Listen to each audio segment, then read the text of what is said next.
ప్రతి ఒక్క జీవికి మోక్షం ఉంటుందమ్మా. ఉమ్. మోక్షము లేని జీవి ఏదైనా ఉన్నదంటే మనిషే. ఎందుకనండి?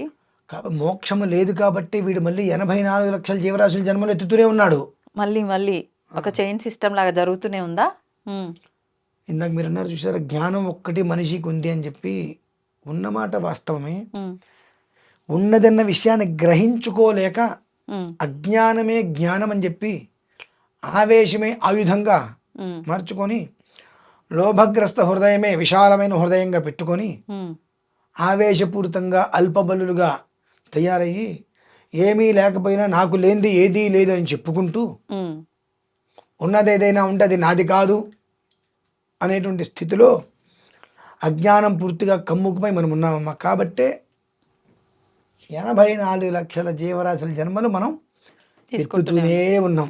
వాటికి మోక్షం అనేటువంటిది భగవంతుడు ఇచ్చాడమ్మా. ఉమ్. మనకు ఇచ్చాడు. మనం ఉపయోగించుకోవట్లేదు. ఇచ్చేదంతా మనకు కాస్త తెలివితేటలు ఇచ్చాడు. ఉమ్. మనుషులం కదా మనం. కాబట్టి మనకు మానవ జన్మతో పాటుగా మతి మరుపు అనేటువంటిది కొంతమందికి ఇస్తే ఉమ్.